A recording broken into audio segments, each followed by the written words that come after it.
थे कि आखिर क्या मजबूरी रही कि एक आईआईटी को ये हाथ में चाकू उठाकर अपने धर्म को बचाने के लिए लड़ना पड़ा है इस देश के अंदर। आपको गिरजा टिक्कू पता है ना? गिरजा टिक्कू का सामूहिक बलात्कार हुआ था कश्मीर में। कश्मीरी पंडित थी, उनके पड़ोसी ने बुलाया, सामूहिक बलात्कार करवाया और उसके बाद जिंदा आरी पे उनको कटवा दिया।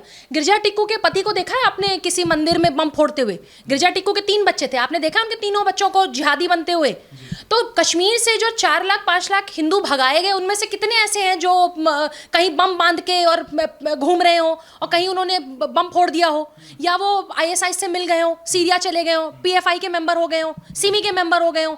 आपने जो अभी बंगाल से जितने लोग पलायन करके जा रहे हैं, मिजोरम से बहुत सारे लोग पलायन करके जो कन्वर्ट नहीं हुए क्रिश्चियनिटी में, वो भी कन्वर्ट कर होके, वो भी बिना कन्वर्ट हुए अपने घर संपत्ति सबको छोड़ के त्रिपुरा में जाके बसे हुए हैं। तो आप मुझे बताइए कि वो लोग, या बंगाल में जो हिंदू गए वो लोग, या जो कश्मीरी पंडित हैं, कितने ऐसे हैं जो बम बांध रहे हैं? नहीं बांध रहे ना। क्यों ऐसा है कि पर्टिकुलर एक ही लोग, इनके धर्म गुरु इनको क्या सिखाते हैं, ये क्या सीखते हैं? आईआईटी मुंबई में हमारे बच्चे पढ़ने जाते हैं तो वो कुछ और पढ़ रहे हैं, आईआईएम में जाते हैं तो हमारे बच्चे कुछ और पढ़ रहे हैं, इनके बच्चे कुछ और पढ़ के निकल रहे हैं। इसकी क्यों नहीं जांच हो रही है कि जब देश के इतने बड़े ऑर्गेनाइजेशन, मतलब इससे बड़ी तो संस्थाएं नहीं है ना, लोग ख्वाब देखते हैं, युवा ख्वाब देखता है कि मेरा आईआईटी में एडमिशन हो, मेरा आईआईएम में एडमिशन हो। वहां से पढ़ के आप क्या निकलते हैं कि आप बम बांधना सीख लेते हैं और आप ये कहते हैं कि डिप्रेशन में था, मजबूरी में था, मुस्लिम कौम जो है वो हमारी खतरे में जा रही थी। खतरे में जा रही थी तो देश की आज़ादी के समय 7 करोड़ 8 करोड़ होने वाले मुसलमान आज 30 करोड़ प्लस हैं। खतरे में हो। पाकिस्तान में 1 करोड़ 2 करोड़ 3 करोड़ हिंदू गए थे, आज वो विलुप्त हो गए, गायब हो गए, खत्म हो गए। वो खतरे में नहीं है? कैसी बातें कर रहे हैं? तो ये जब बार बार हम लोग ये कहते हैं कि भाई आतंकवादियों का कोई मजहब नहीं होता। अगर कोई मजहब नहीं है, मैं तो कहती हूँ कोई मजहब नहीं, आतंकवादी सिर्फ आतंकवादी है, तो क्यों इनके धर्म गुरु छाती पीटने चले आते हैं? क्यों उनको बचाने चले आते हैं? क्यों नेता अपने वोट बैंक के लिए चले आ रहे हैं? क्यों अखिलेश यादव को मुर्तुजा की पड़ी हुई है? अखिलेश यादव का मुर्तुजा से क्या लेना देना है? जब मुर्तुजा के पास आईएसआई के कनेक्शन मिले हैं, उन नेताओं की भी जांच होनी चाहिए जिनको मुर्तुजा में अपना भाई दिख रहा हो, अपना बेटा दिख रहा हो, क्योंकि ये भी उतना ही देश के लिए खतरनाक है जितना खतरनाक मुर्तुजा है। उसका कबूलनामा सामने आया है और उसमें वो कहते हुए नजर आया है कि मैं मुसलमानों की कंडीशन को लेके चिंता में था। उन्हें लग रहा था लगातार कि मुसलमान जो है वो खतरे में है और उसका ये कहना है कि ये जो हिजाब वाला मामला हुआ या सीए एनआरसी वाला मामला हुआ, उसको लेकर वो सो नहीं पा रहा था, वो डिप्रेशन में था। देखिए, अपने आप को बचाने के लिए ये जो जिहादी मानसिकता, कट्टर मानसिकता का व्यक्ति है, जो गोरखनाथ मंदिर में एक धारदार हथियार के साथ खड़ा हुआ था, ये अपने आप को बचाने के लिए अभी एक स्टेटमेंट दे रहा है। इसको बचाने के लिए बहुत सारे नेता और इनके पिताजी भी, अब्बू जान भी कुछ बोल रहे हैं। असलियत ये है कि ये व्यक्ति आईएसआई के कनेक्शन में था। आपको पता है कि नेपाल के बैंक के द्वारा ये आईएसआई सीरिया में पैसे भेजता था, पता है सबको ये बात?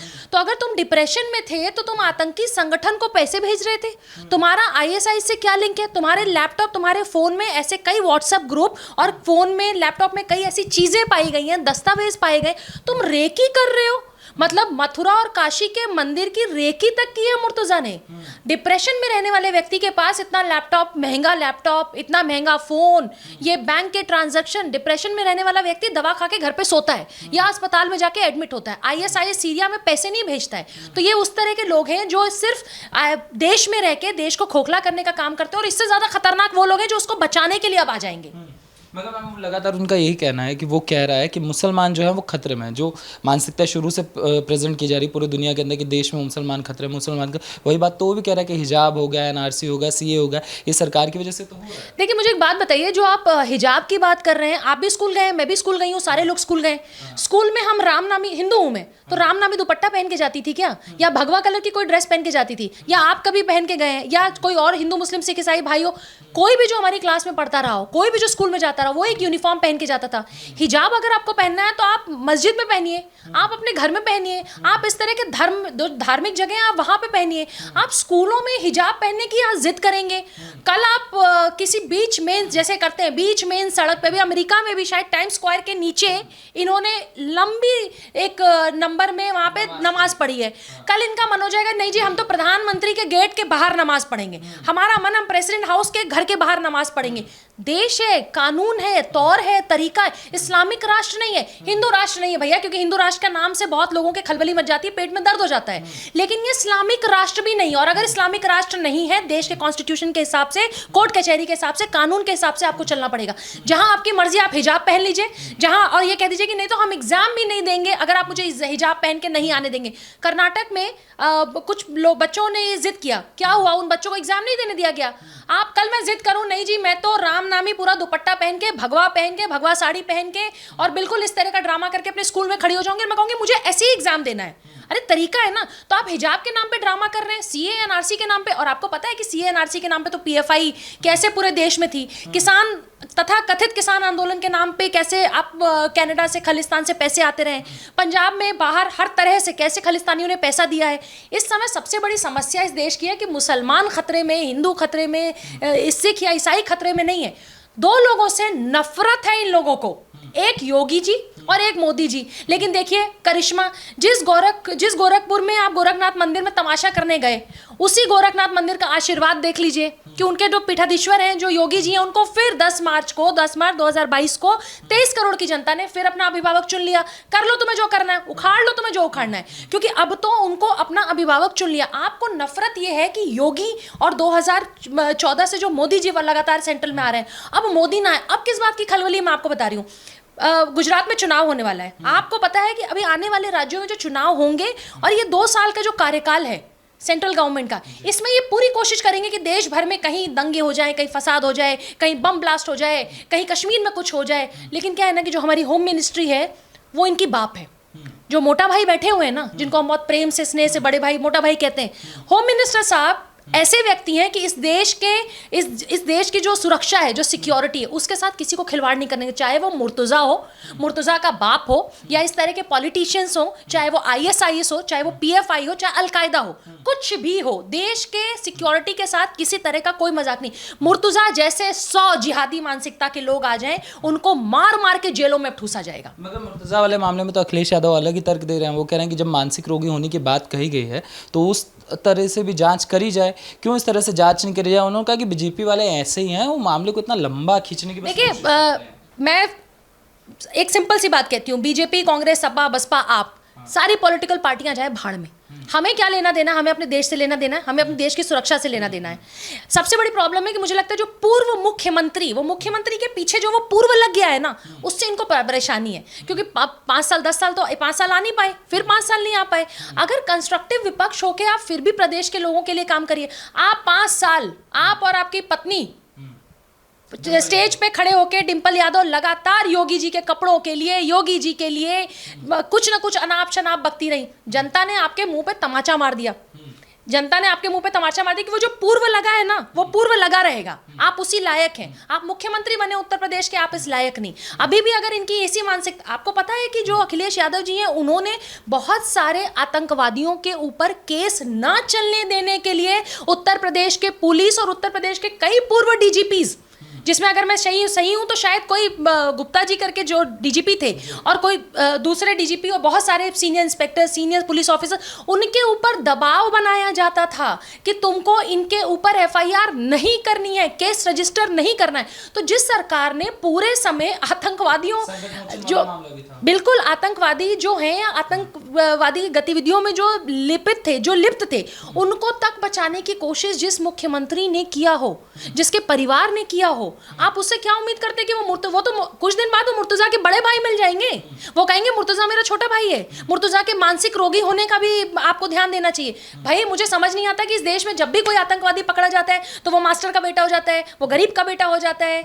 IIT मुंबई से पढ़ रहे हो, डॉक्टर हो, कोई डॉक्टर है, कोई इंजीनियर है, कोई IIM से पढ़ के आ रहा है, और डिप्रेशन में है तो आप जाकिर नायक को फॉलो करते हैं। भैया तुम डिप्रेशन में हो तो तुम अल्लाह को फॉलो करो, राम जी को फॉलो कर लो, अल्लाह ताला के बारे में सोचो, आप राम जी के बारे में सोचो, दुर्गा माँ के बारे में सोचो। नवरात्र चल रहे हैं, डिप्रेशन में तुम आतंकवादी संगठनों के साथ काम कर रहे हो, व्हाट्सएप ग्रुप पे तुम्हारी चैट चल रही है, तुम्हारी खुद की बीवी तुम्हारी खुद की बीवी लात मार के तुमको छोड़ के जाती है, जो इनकी पहली पत्नी है, जो ये आतंकवादी है, जो इसकी पहली पत्नी मुर्तजा की।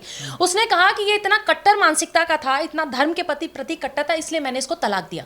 तुम्हारी खुद की पत्नी ने तुमको छोड़ दिया। अब ये अखिलेश यादव, अब्बू जान, ये बचा के कोई फायदा नहीं है, ये एक्सपोज्ड है। और सबसे ज्यादा चिढ़ और नफरत इनको इस बात की है कि योगी जी सीएम कैसे बन गए। तो अल्लाह और इस्लाम को सोच के तो चाकू उठाया था मैम, जब नारे लगाए जाते तो अल्लाह अकबर का नारा लगा के तो हमला किया जाता। मैं आपको एक चीज़ कहूँ, जब हम अल्लाह की बात करते हैं, मैं तो हिंदू हूँ, लेकिन हमें क्या सिखाया जाता है, हम मस्जिदों के बाहर से भी जाते हैं तो मत्था टेकते हैं।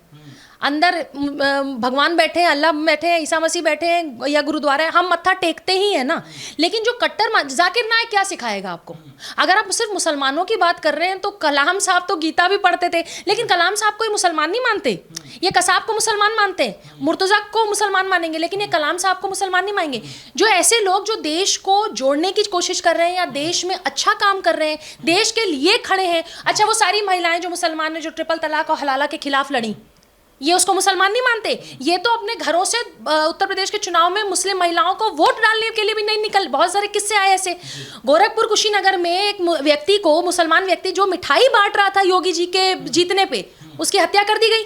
वो मुसलमान नहीं है। तो जितने लोग मुसलमानों के रहनुमा बनते हैं या मुसलमानों के भगवान बन जाते हैं, आका बन जाते हैं, वो सब लोग कहाँ हैं? उस व्यक्ति को मार दिया गया, मुसलमान अखलाक मरा तो आप दादरी आए, वो तो था ठीक है भाई, आप वहाँ पे आए, वो गलत हुआ। लेकिन जिस व्यक्ति को सिर्फ इसलिए मार दिया गया क्योंकि वो मिठाई बांट रहा था कुशीनगर में योगी जी के जीतने पे, आप उसके घर क्यों नहीं गए? वो सारे लोग, ओवैसी, अखिलेश यादव, मुझे याद है अखिलेश यादव अखलाक के घर में कैसे बैठे रहते थे, जैसे वो उन्हीं का रिश्तेदारों का घर हो। उसी तरह से आप कुशीनगर क्यों नहीं गए? आप दो मुसलमान भाइयों में फर्क कैसे करते हैं? अखलाक मुसलमान, अखलाक आपका भाई, तो कुशीनगर का आपका भाई क्यों नहीं? सिर्फ इसलिए क्योंकि वो आपका वोट बैंक नहीं है। उसने सपा को वोट नहीं दिया, वो सपा का वोटर नहीं था, वो योगी जी का वोटर था। इसलिए आप, वो उसके मरने के बाद आपको ना इस बात का दुख है, ना इस बात को कोई तकलीफ है। और सबसे बड़ी बात मैं फिर कह रही हूं, एक ही टारगेट है इनका, किसी भी तरह योगी मोदी नहीं आने चाहिए। योगी जी तो आ गए, जनता ने उनको चुन लिया। अब इनका टारगेट है कि 2024 तक पूरे देश में कैसे क्या किया जा सकता। आईएसआई से पैसे ले लें, पीएफआई से पैसे ले लें, अलकायदा से पैसे ले लें, पाकिस्तान से ले लो, चाइना से ले लो, कुछ भी कर लो, कुछ नहीं उखाड़ पाएंगे आप देश का। जहां भारत माँ खुद स्वयं इस देश की रक्षा कर रही हो, इस तरह के आतंकवादी जाहिल किस्म के लोग कुछ नहीं बिगाड़ सकते हमारे देश। सरकारों की क्या मजबूरी है? अगर हिंदू कुछ कर दे तो वो राम भक्त हो जाता है, और अगर मुस्लिम कर दे तो आईआईटी ग्रेजुएट हो जाता है, हेडमास्टर का बेटा हो जाता है। देखिए, अभी कुछ दिन पहले हिंदू नव वर्ष शुरू हुआ 1 अप्रैल को।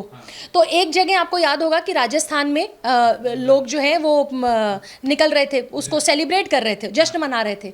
वहाँ पे क्या हुआ? वहाँ पे हमला हुआ, मुसलमानों ने हमला किया, आगजनी किया, तोड़फोड़ किया, मारपीट की। आप जब मुहर्रम निकालते हैं या आप अपने किसी भी धर्म, अपने धर्म का कोई भी प्रोग्राम करते हैं, अगर वहाँ पे कुछ हिंदू जाके अटैक करें तो हम लोग उसका विरोध करते हैं। लेकिन अगर हिंदू कोई प्रोग्राम कर रहा है और आप वहाँ पे करते हैं तो आप, ये जितने पत्रकार हैं सब चुप हो जाते हैं। क्योंकि सारे पत्रकार कौन है? ये बिंदी गैंग या अवार्ड वापसी गैंग, ये सारे गैंग वो हैं जो अभी तक की सरकारों के पैसों पर अय्याशी करते थे। यहाँ तो मोदी जी 4 पत्रकार लेके जाते हैं, वो 4 पत्रकार भी अपने खर्चे पर जाते हैं। सरकारी खर्चे बंद।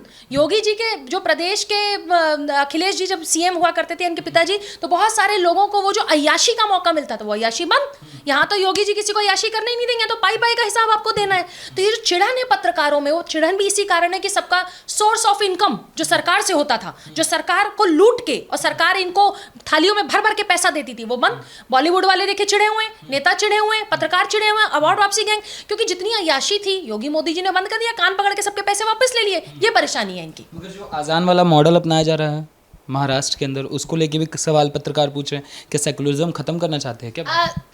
मैं आपसे सिर्फ एक चीज़ कहती हूँ, क्या ये देश इस्लामिक राष्ट्र है? नहीं। क्या ये देश हिंदू राष्ट्र है? नहीं।